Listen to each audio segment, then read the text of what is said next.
Le Collège ostéopathique européen fait partie des premiers établissements agréés en 2007 par le ministère de la Santé. Les étudiants peuvent donc intégrer le Collège ostéopathique européen sur dossier et entretien, mais surtout nous avons mis en place une sélection à la fin de la première année qui nous permet de nous assurer que les étudiants sont bien faits pour ce métier. Donc le COE est installé à Cergy-Pontoise sur le campus Humanis au sein de la deuxième ville universitaire de la région Île-de-France, qui offre évidemment tous les atouts et toute l'infrastructure aux étudiants avec des salles multisports, avec une base de loisirs. La formation, elle se réalise sur 5200 heures, étalée sur 5 ans. 4 ans pour l'apprentissage de l'ostéopathie, donc avec un juste équilibre entre la théorie, la pratique et la clinique. La 5e année est une véritable année professionnalisante puisque les étudiants sont en stage au sein de la clinique ostéopathique qui est rattachée à l'établissement. Cette formation nous amène donc un double diplôme, le diplôme d'ostéopathe qui est enregistré au répertoire national des certifications professionnelles niveau 1, qui est l'équivalent d'un master 2 et qui permet d'accéder à un poste de doctorant, et également un diplôme d'université de psychosomatique dans le cadre d'un partenariat avec Paris 6. Au COE, la formation pratique est très encadrée puisque nous avons un encadrant pour 6 étudiants.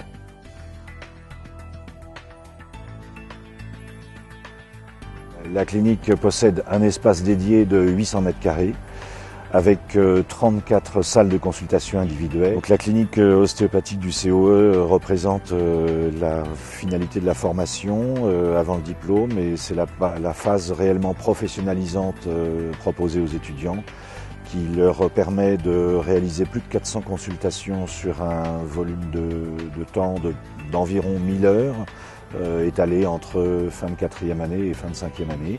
Le tout agrémenté aussi par 3 référents que sont un médecin et 2 psychologues cliniciens qui assistent les étudiants dans la prise en charge délicate de certains patients. Donc, parmi les points forts de la clinique, on peut noter en particulier une consultation pédiatrique sous la responsabilité d'une enseignante certifiée qui permet de cadrer au mieux les particularités, les spécificités de la prise en charge d'un nouveau-né, d'un nourrisson ou d'un enfant. Et puis également des consultations pour les femmes enceintes pour préparer leur accouchement, et pour le suivi d'accouchement aussi, qui sont assurées, elles, par une ostéopathe qui est sage-femme diplômée.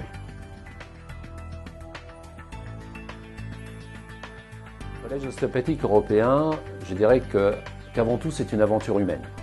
On a commencé très tôt, en 1987, en 1989 en Allemagne, et c'est une toute petite équipe qui a pris pour charge de former des étudiants à l'ostéopathie.